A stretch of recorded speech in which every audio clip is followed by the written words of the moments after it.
Salam jumpa Bapak dan Ibu sekalian. Nama saya Anastasia Retno Pujastuti dari lingkungan Markus Paroki Santo Leo Agung. Hari ini saya akan menjadi fasilitator untuk tema BKSN 2021, tema yang keempat, yaitu Yesus sahabat bagi mereka yang bertobat.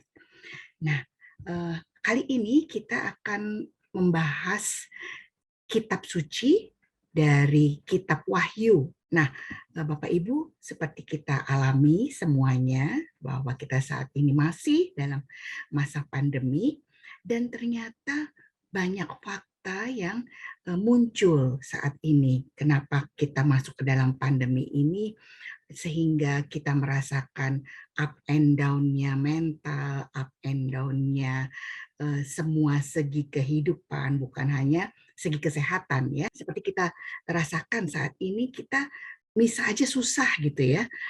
Kita harus misa online. Kemudian para orang tua biasanya bilang, aduh misa online kayaknya nggak berasa kalau misa gitu ya, nggak ada komuninya. Jadi kita terpengaruh sekali nih oleh pandemi ini ya. Bukan hanya bahwa kita kemudian sakit, kemudian secara ekonomi juga menjadi turun kehidupan kita, tetapi ternyata dunia kita dalam beribadah kepada Tuhan menjadi suam-suam kuku gitu ya, antara misa, nggak misa, antara berdoa tetapi kok kayaknya doanya nggak mantep gitu ya. Lalu kemudian akhirnya jadi malas-malesan. Nah, kita mau baca dulu nih kitab Wahyu bab 3 ayat 14 sampai dengan 22. Saya akan bacakan ya Bapak Ibu ya.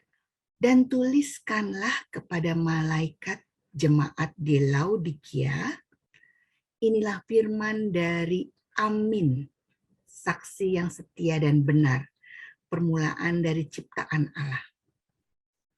Aku tahu segala pekerjaanmu, engkau tidak dingin dan tidak panas.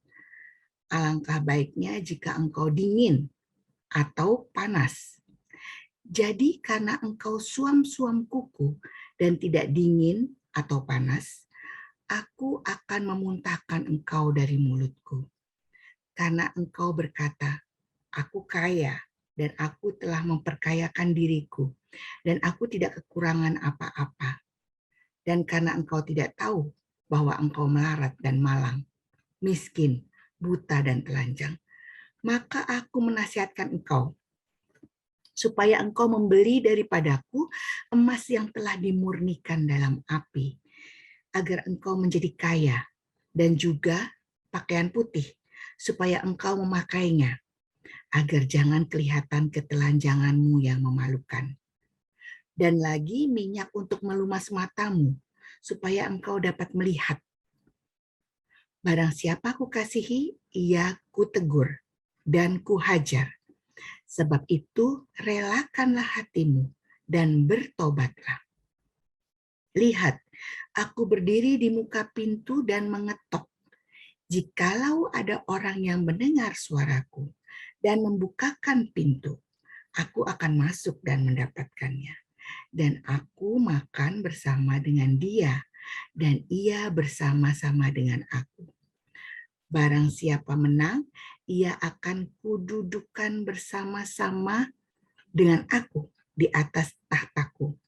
Sebagaimana aku pun telah menang dan duduk bersama-sama dengan Bapakku di atas tahtanya. Siapa bertelinga, hendaklah ia mendengarkan apa yang dikatakan Roh kepada jemaat-jemaat.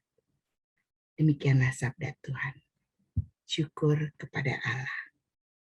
Nah, Bapak Ibu, ternyata ada ya, zaman dulu itu ada juga nih keadaan atau situasi di mana akhirnya para jemaat, para umat hidup dalam kehidupan keagamaan yang suam-suam kuku ya, yaitu jemaat di Laodikia. Nah, waktu itu jadi Laodikia ini umat di mana mereka bekerja dalam perdagangan, di metropolitan ya, ini kota besar nih kayak kita di Jakarta gitu ya. Nah, kemudian akhirnya orang jadi ngerasa sombong ya, karena ini industri gitu ya, keuangan, perdagangan, metropolitan lah pokoknya. Jadi mereka menganggap yang penting harta gitu ya, nggak penting lagi lah itu ucapan syukur atau hidup keagamaan. Jadi mereka suam-suam kuku menjalankan ibadahnya. Tapi kembali kita diingatkan bahwa mari kita bertobat. Apa sih artinya bertobat? Ternyata nih dari bacaan Wahyu ini nih kita diajarkan secara khusus apa itu bertobat. Jadi ada di sini ada 4 poin ya, ada 4 poin di mana apa itu artinya bertobat ya. Pertama kata-kata ini Bapak Ibu yang amin, saksi yang setia dan benar. Jadi Yesus memberi perintah untuk mengirim surat ya kepada jemaat di Laodikia, kepada Yohanes ya, dan Yesus menyebutkan dirinya sebagai amin, saksi yang setia dan benar. Kalau kita mau bertobat, bertobat itu artinya adalah carilah Tuhan. Dalam hal ini, kalau mau cari Tuhan yang kayak gimana, ya kita lihat teladannya Yesus ini. Beliaulah yang setia dan benar, gitu ya. Jadi ungkapan saksi yang setia dan benar ditegaskan dengan amin, ya, gitu ya, bahwa Yesus sungguh-sungguh benar dan bisa dipercaya, bisa diandalkan. Itu. Yuk kita bertobat, yuk balik lagi kepada yang bisa diandalkan, gitu ya. Yang bisa diandalkan adalah Yesus, ya, bahwa kita mau introspeksi diri, ya, supaya kita hidupnya sama dengan Yesus teladan kita, gitu ya, yang setia dan benar. Jadi bertobat artinya carilah dulu Tuhan yang setia dan benar lewat figur, lewat pribadi Yesus. Lalu bertobat itu apa lagi? Tadi disebutkan juga di sana. Bertobat itu artinya iman dan semangat yang menyala.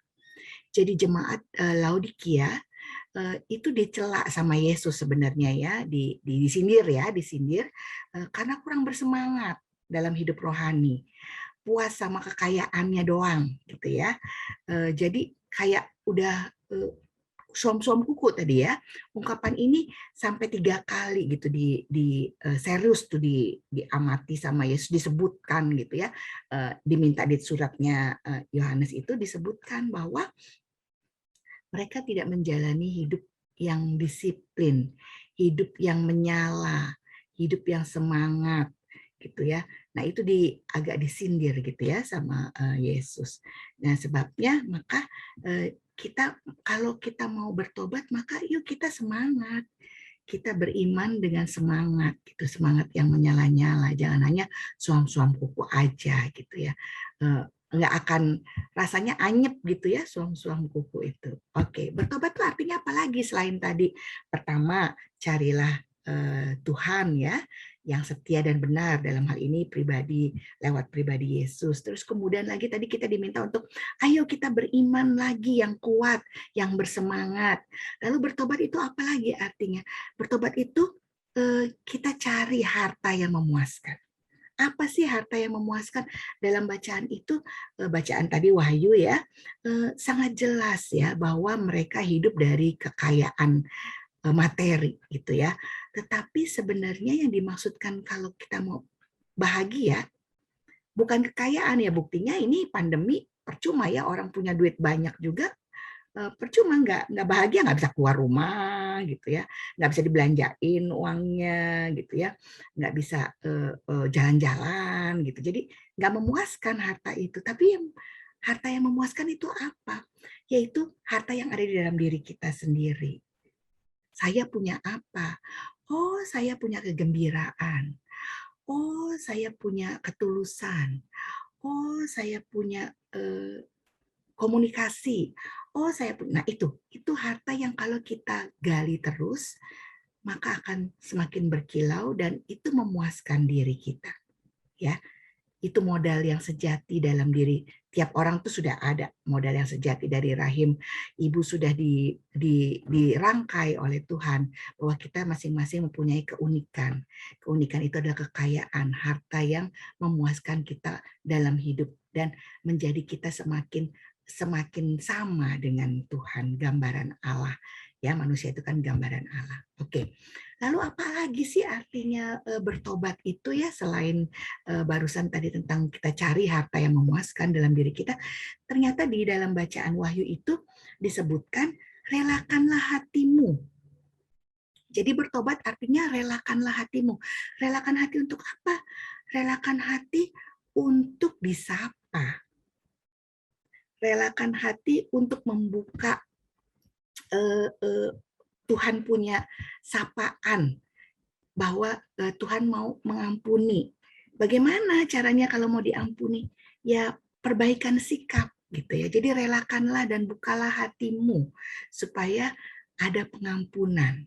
Jadi jelas dari bacaan Wahyu itu bahwa bertobat artinya carilah Tuhan.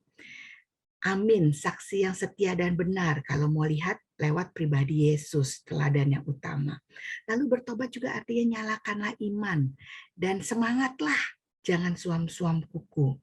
Lalu bertobat artinya temukanlah harta dan kekayaan sejati yang memuaskan, kemurnian hati, modal-modal yang kita miliki, kualitas-kualitas diri yang saya miliki itu adalah harta kekayaan saya.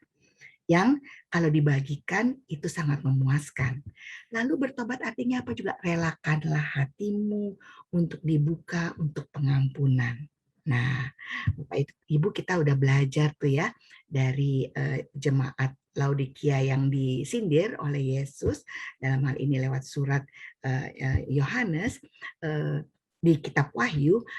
Ternyata pengalaman hidup kita membuktikan bahwa harta bukan segala-galanya, bahwa harta yang memuaskan adalah harta yang ada dalam diri kita, kekayaan dalam diri kita, lalu bahwa ternyata kemunduran hidup rohani itu bisa membuat kita semakin terpuruk karena suam-suam kukunya gitu ya. Terus kemudian juga nggak ada semangat gitu, suam-suam kuku itu anyep ya, dan akhirnya bisa melumpuhkan hidup rohani kita. Oke, baik. Sekarang saya akan coba untuk sharing screen ya, di mana kita mau dibangkitkan nih. Apa sih yang dibangkitkan supaya kita melakukan sesuatu yang nyata, nggak suam-suam kuku lagi. Apa yang kita miliki, kekayaan rohani yang kita miliki, yang kita bisa bagikan kepada sesama. Nah, kalau kita melihat foto ini yang nanti saya akan bagikan, Bapak Ibu bisa meresapinya dalam hati, apa sih yang saya rasakan. Nah, nanti yang saya rasakan itu kita sebutkan dalam satu kata, dan itu adalah sebagai renungan kita, refleksi kita.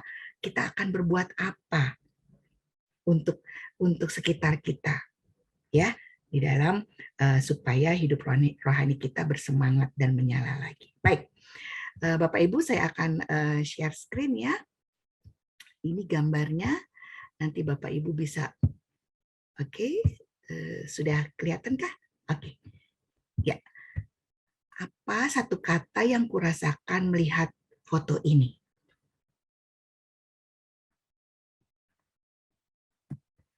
Satu kata apa yang kurasakan melihat foto ini?